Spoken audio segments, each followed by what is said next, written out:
4일 오전 8인의 헌법재판관들의 만장일치로 윤석열 대통령의 탄핵소추안을 인용했습니다. 강원도 내 진보 성향의 시민단체들은 일제히 환호성을 질렀습니다. 다만 민심의 혼란은 당분간 이어질 전망입니다. 산불 예방과 대응 체계를 점검하는 연속보도. 오늘은 그 두 번째 시간으로 고령화에 전문성까지 떨어지는 산불 진화대원들의 문제점을 짚어봤습니다. 국토체육단 고성통일전망대가 DMZ의 가치와 매력을 알리는 세계적인 평화 관광 명소로 발돋움합니다. 특히 통일전망대 일대가 전국 최초 산림이용진흥지구로 지정되면서 관광지 조성 사업에도 탄력이 붙게 됐습니다. 횡성사랑위원회가 4일 원주시 소초면의 치악산면 명칭 변경 추진에 반대하는 성명서를 발표했습니다.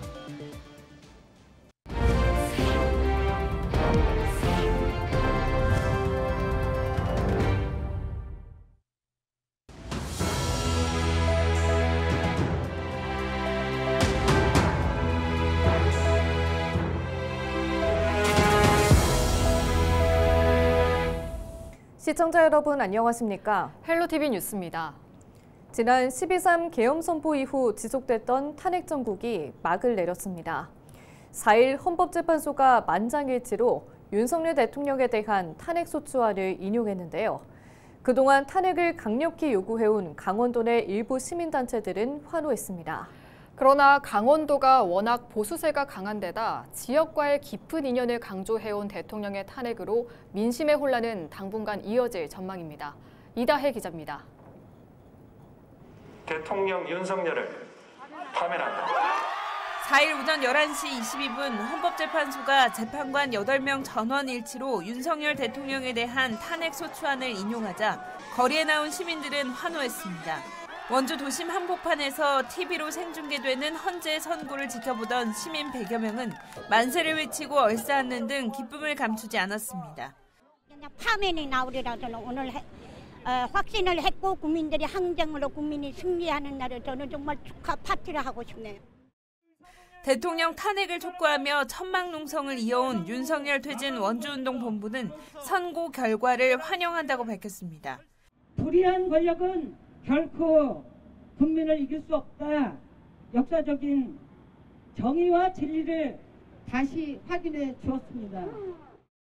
윤 대통령의 외가로 대선 출마의 발판이 된 강릉에서도 탄핵 선고를 환영하는 목소리가 나왔습니다.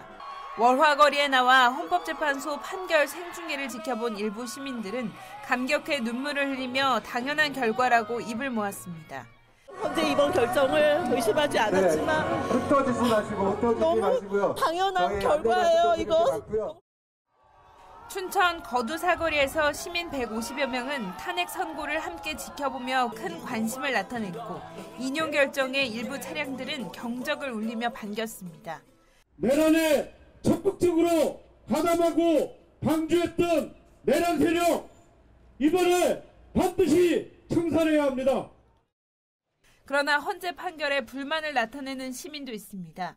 일부 시민들은 계엄은 대통령의 고유 권한이며 헌정사상 두 번째 대통령 탄핵은 불행한 일이라며 여전히 비판의 목소리를 높입니다. 탄핵 사유가 안 된다고 봐요, 저는. 그러 국민들이 그렇게 광화문에서 외쳐대고 무시한 거죠. 일부 시민단체들은 대통령 탄핵은 이제 시작일 뿐이라며 비상계엄에 대한 철저한 진상규명과 재발방지 대책이 마련돼야 한다고 지적합니다. 강원경찰청은 만일의 사태에 대비해 여야 도 당사와 국회의원 사무소 등에 경찰력을 배치했고 도 소방본부도 집회 현장에 비상대기했지만 돌발 상황은 발생하지 않았습니다. 12.3 계엄에 따른 탄핵 국면은 이제 막 종료됐지만 지역사회 깊숙이 파고든 민심의 혼란을 수습하기는 상당한 시간이 필요해 보입니다. 헬로티비 뉴스 이다혜입니다. 산불 예방 대응 체계를 점검하는 연속보도 이어갑니다. 진화 이후 신속한 복구만큼이나 중요한 과제는 반복되는 산불 피해를 줄이기 위한 예방과 대응력 강화입니다. 이번 경남 산청 산불 현장에서는 60대 진화대원 3명이 안타깝게 목숨을 잃었는데요. 이런 희생을 받고 진화 역량을 키우기 위한 인력과 장비 확충이 필요하다는 목소리가 또다시 제기됐습니다. 정승환 기자가 보도합니다. 산불 현장에 투입되는 진화 인력은 전국적으로 10,000명가량. 산림청 소속인 공중진화대와 산불재난특수진화대, 그리고 지자체와 산림청이 운영하는 산불 전문 예방진화대가 있습니다. 이 중 산불 전문 예방진화대가 전체 인력의 95%를 차지합니다. 예방진화대는 평소엔 산불을 감시하며 예방활동에 치중하고 산불 발생 시에는 잔불 정리와 뒷불 감시 역할을 맡는 현장 투입 인력입니다. 긴박한 재난 현장, 특히 경사진 산에 투입되다 보니 불을 끄는 전문성뿐만 아니라 체력도 뒷받침돼야 합니다. 이런 현장에 등짐 메고 갈퀴 들고 이렇게 올라가려면 힘들죠. 걸어가는 게 아니라 저희가 진화 호스를 끌고 와야 되거든요. 그렇기 때문에 400m 진화 호스를 끌려면 20-30분 걸리죠. 산불 전문 진화대가 실제 산불 현장에 투입될 때 쓰는 물통 펌프와 갈퀴입니다. 제가 이 장비를 직접 착용하고 산불 피해 현장을 올라가 보겠습니다. 진화 작업 시 착용하는 등짐 펌프는 물통 크기만 15리터. 진화선을 구축할 때 쓰는 갈퀴와 개인 장비까지 더하면 장비 무게는 15kg을 훌쩍 넘습니다. 지난달 산불이 발생한 춘천시 신부급 현장입니다. 제가 이곳까지 올라온 데는 30분가량이 걸렸는데요. 숨이 넘어갈 듯 호흡이 가빠지고 온몸에서는 땀이 비오듯 흐르고 있습니다. 하지만 실상은 전문 예방진화대라는 이름이 무색하게 노인 일자리 사업처럼 운영되고 있습니다. 전국에서 활동 중인 예방진화대 중 60대 이상 대원의 비중은 75%에 달합니다. 봄과 가을철 6개월 정도만 기간제로 운용하는 데다 보수도 최저임금 수준에 불과하다 보니 대부분 지원자가 60대 이상 고령자인 겁니다. 산불이 잦은 강원도도 예외는 아닙니다. 강원 지역 진화대원 1,118명의 평균 연령은 62세, 특히 태백은 69세, 동해는 67세로 평균보다 높았습니다. 평균 연령이 60대 미만인 곳은 18개 시군 중 영월과 양양 단 2곳에 불과했습니다. 비탈길로 올라갈 때는 힘은 당연히 들죠. 안 들 수가 없어요. 젊은이라도 들 거니까. 근데 문제는 이게 6개월, 길어야 6개월짜리예요. 그리고 최저임금 받고 솔직히 젊은이도 누가 하겠어요. 진화대원들의 전문성이 떨어진다는 것도 문제입니다. 10시간의 법정 교육 외엔 별도 훈련이나 교육이 없습니다. 산림청 지침상 주 2회 이상 산불 방지 교육 훈련을 실시하도록 하고 있지만 지켜지는 경우는 많지 않습니다. 예, 실습까지 합니다. 예, 처음에 하신 이후에도 혹시 하시나요? 근무 기간 중에? 그거는 계속 근무 기간은 안 했은 것 같아요. 짧은 채용 기간에 더해 선발 시 3년 연속 참여자에겐 오히려 감점을 주는 것도 전문성을 저하시키는 요인입니다. 사각지대에 있는 그런 분들을 좀 일자리에 창출할 수 있게 하자는 그런 취지의 사업이거든요. 그래서 매번 똑같은 분이 2년 연속, 3년 연속 하면은 감점이나 탈락되게끔 그렇게 돼 있어요. 최근 경남 산청 산불 현장에서는 진화대원 3명이 불길에 고립돼 목숨을 잃었습니다. 숨진 이들은 모두 60대였습니다. 이런 안타까운 희생을 막기 위해서라도 진화 인력 전반에 대한 점검과 개선이 필요한 시점입니다.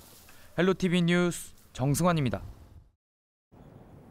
국토의 최북단인 고성 통일전망대가 세계적인 평화 관광 명소로 발돋움합니다. 전국 최초 산림이용 진흥지구로 지정되면서 관광지 조성에도 탄력이 붙게 됐는데요. 2028년이면 동해 북부선철도까지 개통해 접근성도 획기적으로 개선된다고 합니다. 보도에 최성식 기자입니다. 국토 최북단 고성 통일전망대에서 제80회 식목일을 기념하는 나무 심기 행사가 열렸습니다. 이날 행사는 강원특별자치도 출범 이후 고성 통일전망대가 전국에서 처음으로 산림이용 진흥지구로 지정된 것을 기념하기 위해 마련됐습니다. 참석자들은 어린 산철쭉 8,000그루를 심으며 산림수도 강원의 숲이 푸르름을 더하기를 기원했습니다. 그동안 각종 규제 때문에 개발을 하지 못하고 관광객도 많이 우리가 유치를 하지 못했는데 이번에 첫 번째 산림이용 진흥지구라는 그 틀을 여기다가 입혀서 이제 규제를 다 걷어내서 우리 대한민국 국민뿐만 아니라 전 세계에서 몰려오는 관광지, 특히 이 안보 관광지로서 통일전망대에서 북녘땅을 바라보는 이들은 만감이 교차합니다. 바로 앞 금강산 낙타봉까지는 승용차로 불과 10여 분 거리입니다. 같은 대한민국인데 되게 낯선 느낌을 많이 받았어요. 그래서 색달랐어요. 다른 관광지랑 다르게. 여기가 더 관광지로 발전하게 되면 좋을 것 같아요. 많은 사람들이 더 많이 올 것 같아요. 하지만 남북한이 긴장 속에 대치하고 있는 안보의 현장도 바로 이곳입니다. 고성군이 이런 분단의 경계를 넘어 평화와 자연이 어우러진 DMZ 산림생태 체험 관광지 조성에 나섰습니다. 우선 올해 연말이면 통일전망대 내 DMZ 생태관찰 전망대가 신축됩니다. 제 뒤로 48m 높이의 주탑이 서 있는데요. 이곳에는 길이가 220m에 달하는 출렁다리와 14m 높이의 전망대가 놓이게 됩니다. 전국 최초로 지정된 산림이용 지능지구는 DMZ 산림생태지구와 안보교육지구로 나눠 개발됩니다. 저수지를 중심으로 생태 탐방로가 조성되고 공중산책로와 지역 특산품 판매 공간도 마련됩니다.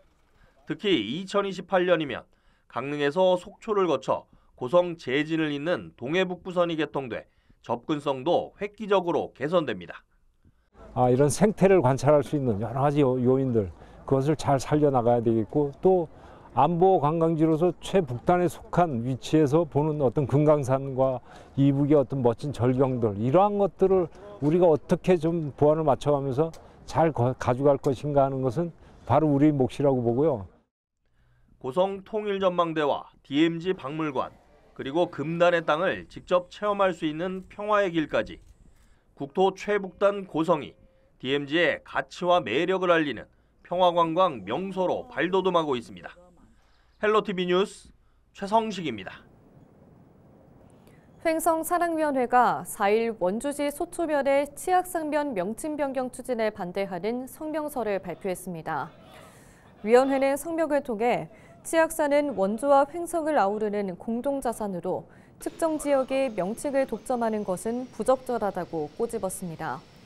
특히 치악산은 횡성군과 불가분의 관계로 소중한 자산인 상황에서 명칭 변경은 지역 간 갈등을 부추기는 행위라고 지적했습니다.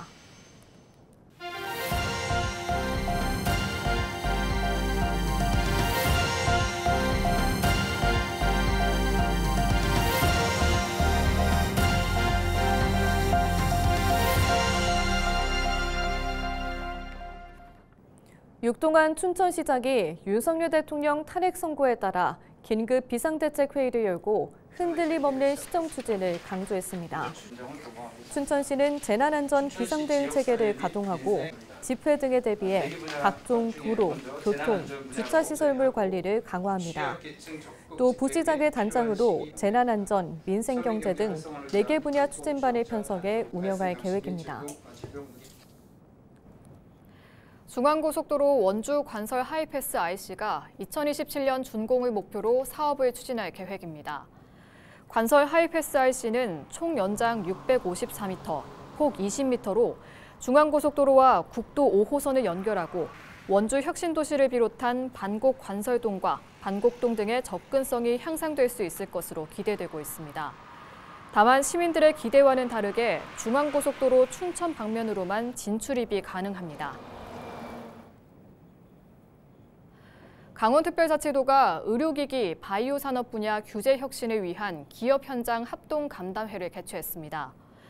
원주 의료기기 테크노밸리에서 열린 이번 간담회에는 도내 의료기기, 바이오 기업과 시군 관계자 등이 참여했습니다.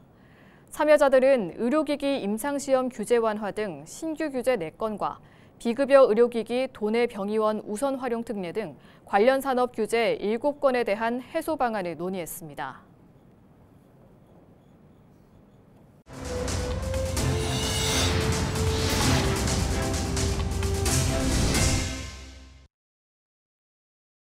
이상으로 뉴스를 마칩니다. 시청해주신 여러분 고맙습니다.